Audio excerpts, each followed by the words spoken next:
Hi there, warriors, and welcome to the new video of the Uruguay and YouTube channel.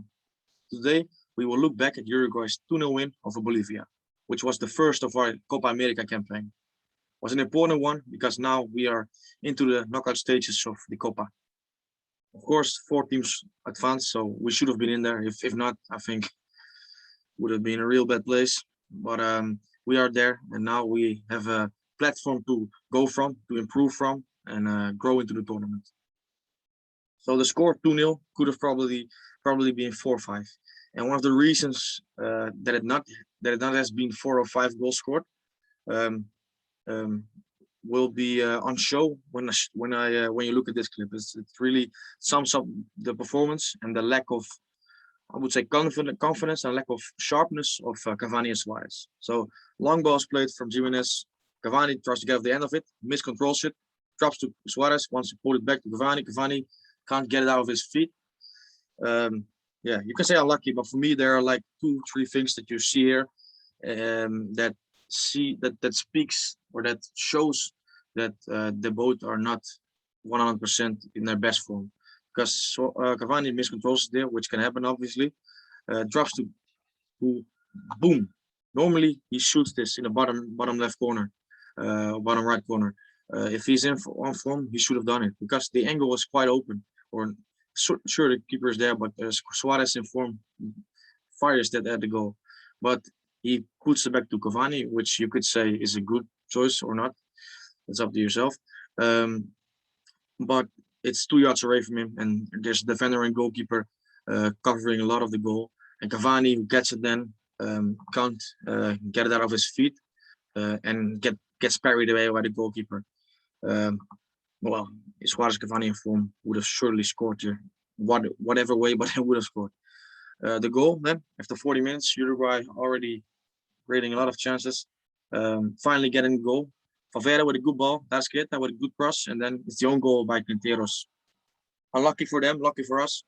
But like I said, it was coming and it was deserved. Yeah, this good work from Darasqueta, and if the defender wasn't there, Cavani would have probably applied the finish. A second goal, which came in the second half, after good work from Facundo Torres, the substitute, puts it on a plate for Cavani, and it's 2-0. Cavani's goal, but Cavani, to be fair, should have had 2 or 3 goals. Suarez at least 1, but like I said, they weren't at it. But no way we're gonna lose sleep over this because we all know them, and we all know that they will always come back and deliver the goods. And yeah, animals, so the quality will always come through. And this one is, yeah, this should have been 3-0 just before full time, and then an awful miss by Maxi Gomez after great work from Valverde, who was the man of the match in my opinion. But Maxi couldn't apply the finish, which is a shame. And yeah, I mean, it can't happen, but it happened. So that's that. Overall, the performance of the team, I was quite satisfied. I have myself marked every player. I usually do this after the game just to keep track of these games.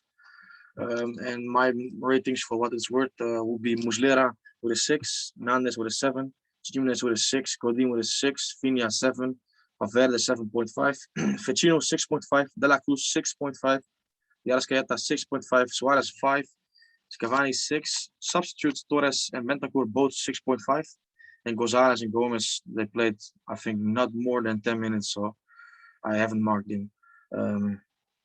Like I said, Valverde, the standout, Viña and Nandes, the fullbacks. Nandes, who was the only change to the starting lineup compared to Chile.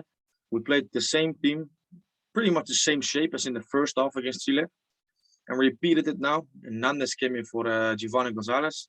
And Nandes was one of the best players on the pitch. Both him and Viña were a constant source of energy, and they provided a lot of danger from the wing positions and with good crosses, especially from Viña. And Nandes, I mean, everywhere you play him, he does a job. Just that type of player who just he's a dream of every manager. And Vecino, good performance again, just like against Chile.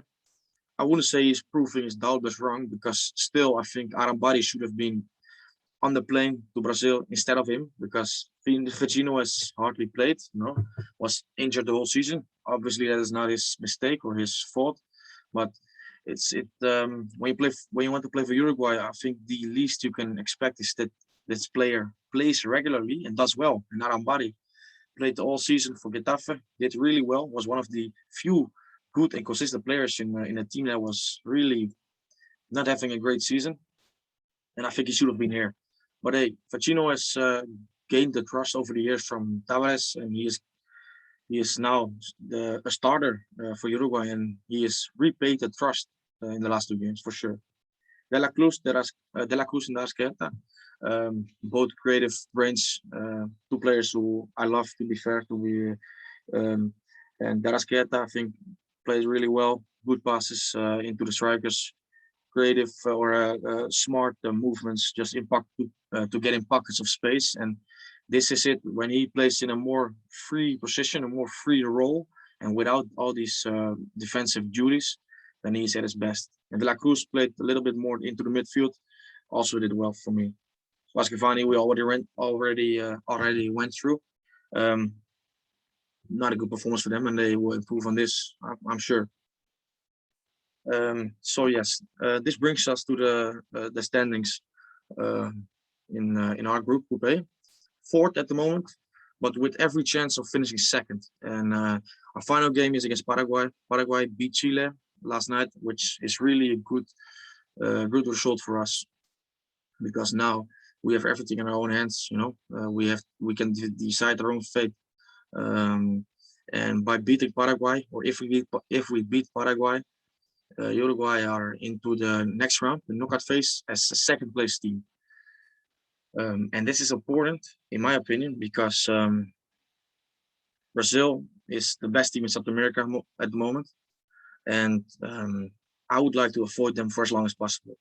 Simple reason being is when we started the tournament, we probably, against Argentina, were at 20-30% of our capability in the way in which we were playing. So our level wasn't great, still isn't great, but it has been improving. I know we played against Bolivia, which is the least ranked South American team, and you should win, but still the performance gave positives, despite the finishing. Um, defensively, we were solid. Creating chances was no problem. Only the finishing was below par. But I don't see this as something of a trend, something of that will continue. Because normally we have two of the best strikers. We do have two of the best strikers in world football still. Um, so by finishing second, we would avoid Brazil until an eventual final. Obviously, a long way to go, but this will be something really positive. Because if we lose to Paraguay, we will finish fourth. We will face Brazil in the quarterfinals. If we draw against Paraguay, we will finish third, and we will face either Peru, Colombia, Venezuela, Ecuador, all these teams in the quarterfinals. No easy game whatsoever. But still, you want to go through, and you need to go through against opponents like this. It's no excuse. And then we would face Brazil in the semifinal, and preferably I would. And also, this is like hypothetical speaking. I would love a final in the Maracana against Brazil, because we all know what our history is in this stadium. And in a one-off game against Brazil, Uruguay are probably one of the opponents Brazil fear the most. And this is not like overrating or Uruguay. It's just like the history between the two countries when it comes to football is amazing. So finishing second for me would really be positive. And it doesn't mean it will be easy, because we will face good opponents in the quarterfinals, and probably Argentina if we go through. So, but yeah, finishing second for me will be vital for us to keep on growing and getting more confidence and playing better. Yeah, so that we can arrive at the final with the team and with a form to perform. Well, like I said, this is all guessing or hypothetical, because simply we have to play Paraguay in a few days on Monday night. And the only focus, I'm speaking like a manager now, but the only focus should be on Paraguay. So yeah, so the standings clear. The performance is one which you can draw positive from, and also negatives. Tabares had his own thoughts on the game. Obviously, he said The objective was to improve our game and to win, and we fulfilled it. We fulfilled the objective, which is spot on. And he also went on to say later on the article that the scoreline probably doesn't do us justice, that we should have scored with more and we had chances that normally players of the caliber of Suarez and Cavani would have finished the chances normally. And this is true. But you have to see it like this, or I see it like this. You have to see it like you want to see it, obviously. But the problem against Argentina and Chile is we didn't create anything. We created maybe one or two chances where you could say, this is a good opportunity in 180 minutes. And now against Bolivia, a weaker opponent, we know we created, I think, seven or eight clear scoring opportunities. And okay, we missed them, but that's not good. But the fact that we're creating again, creating chances is the most positive is the positive out of last night's game, and we should stay with this. And also the handling of the ball, the way of moving the ball between the lines and moving through the lines, and getting it to the danger man was really an improved. Had really improved if you compare it to Chile and Argentina games. So yeah, that's the positive that you can draw from it. So yeah, this is my opinion from the game, but I'm just as even more interested in the opinions of you guys, the followers of the Twitter account. So let's get into them.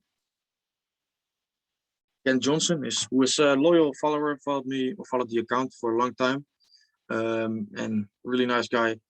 Just probably like anybody down here, because I already recognize a lot of the names. So I mean, maybe a bit of the cliche, but thanks very much for the support and for the following. I mean, I can't say enough how I appreciate it and how I enjoy being on this community with all of you guys. So he said, Kent, I wonder if that may have been Maxi's last game for La Celeste. Well, hopefully his last miss of this magnitude, but Maxi is a good player for me. Just in the lowest moment of his career at the moment at Valencia. Well, Valencia is a club for me with the ownership of Peter Lim that is the graveyard for the ambitious footballer. I don't think they have no ambition, and Maxi obviously does have ambition, but it has all gone really downhill since he left Celta, where he really was a sensation and one of the best young strikers in Europe. But okay, we will see how he comes back. I have full confidence in him, but we will see. Nan says right back is the breakthrough. Coates, please. Facundo Torres is the big light. Cavani and Suarez are clearly in twilight. Hope they can last one more year. We are shanking loads of goals. That's the crisis. Nandes, Torres, brilliant. Coates, I agree. I want to see him play his season with Sporting. Captain and leader of the championship winning side. One of the best, or the best defender for me, because I watch a lot of Portuguese games because I think it's interesting because Darwin is Benfica, Ugarte is Famalicão, Coates is Sporting. So from what I have seen and what I also have heard from people who follow it even better than I do, that he's been absolutely brilliant and the best defender and maybe should have won the Player of the Year. So I believe he and Araujo, when he gets back from his injury, should get chances because they are so good. Cavani and Suarez clearly in the twilight. I think they will. I mean, there was a better performance, but they have like 1-2 years left in their Uruguay career, and they will bring us some beautiful moments. I believe that. Underdog, also someone who I recognize from a long time. So thanks for the comment. I didn't get a chance to watch the game till about the 70 minutes, which about when Facundo Torres came, and holy crap, that kid was amazing. We dominated the game till the whistle blew from that point.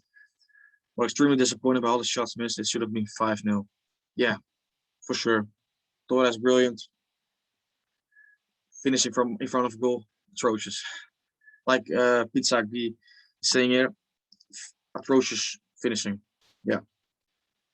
I mean, we can't really get away from that.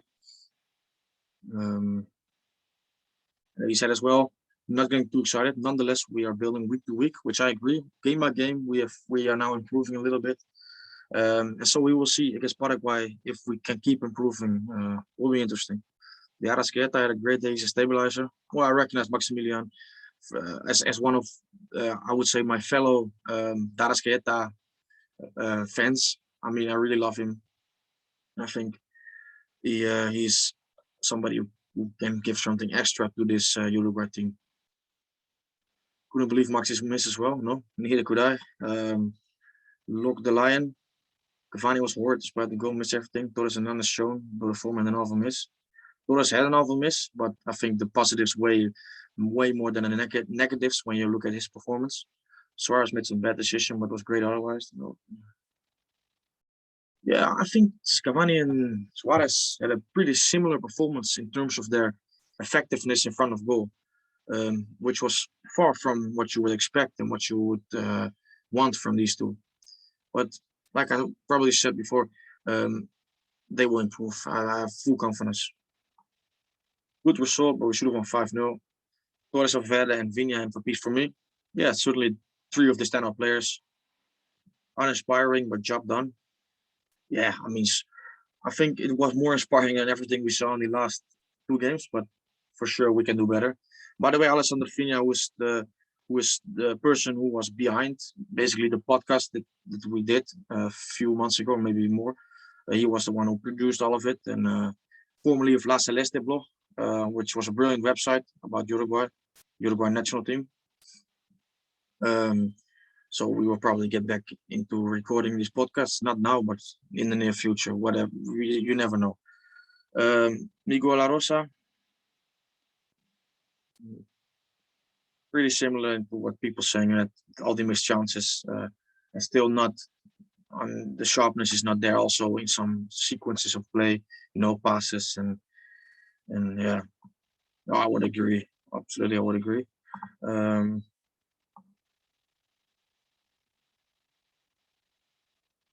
Yeah, well, that's a good point. I didn't really spot that too much. I can see what you mean. Some runs that went good runs that really were not recognized by the person on the ball.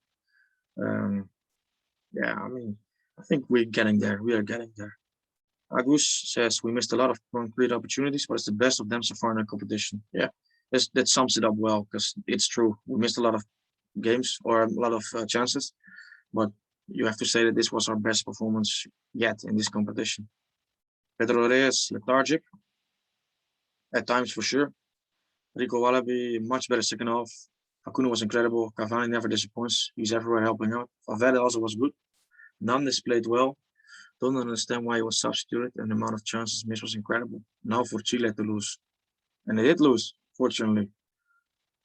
I think what Rico was saying probably echoes a lot of other comments. Yeah, I think the substitution of Nandes, I wouldn't get too worried about because it was like 88 minutes. And yeah, it's not like he was punishing him for a bad play or something. So no. But other than that, yeah, I agree. Cavani never disappoints in terms of his work rate and helping out teammates. That's true. He did disappoint with his finishing today, unfortunately. Thomas says Maxi is far too inconsistent. I guess that because Maxi is far too consistent for my liking. I think you mean inconsistent, but not sure. And in the case you mean inconsistent, for sure. At the moment he is, and I think I recognize this profile. I think he's a Valencia fan as well. So I think he, like us, are not really happy with the progression of Maxi because we all seen that he is a real player. A real good striker who has a lot of good qualities that make him a dangerous player. Yeah. Diego says a lot of improvements from the past few games, but nowhere near where we should be, especially with the players we have. No, spot on. Very good description of the current situation. In my eyes. Jacek Kulich. Yeah, obviously one of my favorite accounts on Twitter. Person who I would consider a friend on this platform. Never seen him in real life or something like this.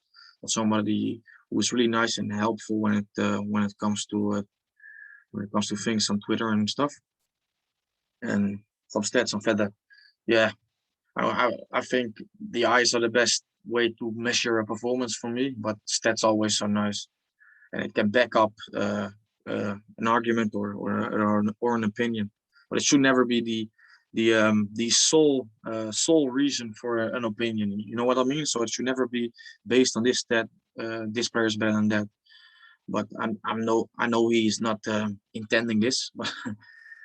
So I suppose, and yeah, it shows how good of a performance Valverde had. These stats, besides what you see yourself, of course. Howard says improved performance, helpful that we were playing Bolivia, but still a lot of work to be done to compete for a title. Yeah, I think that's what everybody would think at this moment, because it's true, in my opinion. We need to be better at finishing. Maxi Gomez can't miss a wide open net like that, says Flaco Enrique. No, true, he can't. No, I think, to be honest, Loco Abreu probably would have called up Tavares today and said, I don't know about this, but I'm still available to be on the bench and maybe make a substitute appearance once in a while. That's Loco. Loco would have panenkat it into the net for sure. Persone Dufre, still a lot to do, and it's frustrating because we can feel the potential of the team, especially when you look at Nandes and Torres' performances, for instance. But Tavares really needs to find a solution to be more efficient in scoring. Well, the first part I agree with, because surely we are not achieving our full potential when it comes to style of play or performances. But the second part I don't agree with, because I don't think it makes sense. I mean, Tavares is the one who is responsible for the way we play, not solely, of course, not him on his own, but responsible for the players who play, the system we play, the style of play, and things like this. But he is obviously not responsible for the finishing, because players have to look at themselves for this, and they will improve, because this was not something that you it's not something normal for Uruguay. You know, we have two of the best strikers in the world. Colo Romero, another one, really nice guy who I got to know via this platform. With like most of the people here, by the way, really nice guys or girls. Colo Romero, we fell short today. I think it means in terms of the finishing. Obviously, we won the game. But yeah, we fell short in the finishing, and also sometimes maybe a little bit too impatient and too much rushing the play. But overall, it was better than before. 22 shots, one goal. Yeah, one goal and one own goal. Yeah, yeah, no, not really clinical, is it? No. So yeah, these are some opinions from you guys and girls, and yeah, I think the general opinion at this moment in time is that we are growing some momentum, we're building some momentum, and we should have won with more goals against Bolivia, but we are getting better, and yeah, so overall it's more positive than 4 days ago, that's for sure. Yeah. So one thing I want to have a look at before we finish this video, because I think it's already pretty long, is this post. Is really nice to see Carlos Sanchez, who played for Uruguay at the 2018 World Cup, actually assisted the opening goal from Jose Jimenez against Egypt. I don't think anyone has forgotten this goal. It was epic.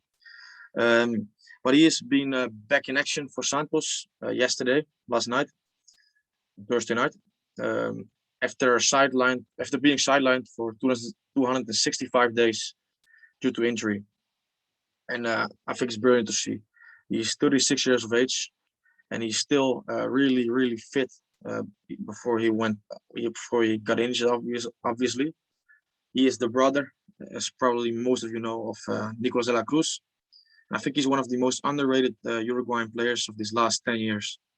His delivery, set piece delivery, is brilliant. I think maybe the best we've seen in the last few years. And yeah, he's just a good player for me. Good on the ball, really big engine his engine is huge when it comes to covering space and covering, yeah, basically all the field. So glad to see him back playing. Yeah. So that's the end of the video. I think we've gone through the whole lot. You know, the performance, the players, the scenario of the next round. You know, of who we will face maybe. And yeah, so I want to thank all of you for watching the video. Hope you enjoyed it. Please let me know down in the comments your opinion on the video, on the performance, on your man of the match, basically everything which is about Uruguay and about the most beautiful team in the world, basically. So if you want to see more, you can subscribe. I'm not sure where this button is, but you sure can find it. And you can also follow, if you're not already, my Twitter account, Uruguayeros. Please drop a like. Yeah, and thank you for watching once again. And I will see you in a few days when we will preview the Paraguay game. Bye bye.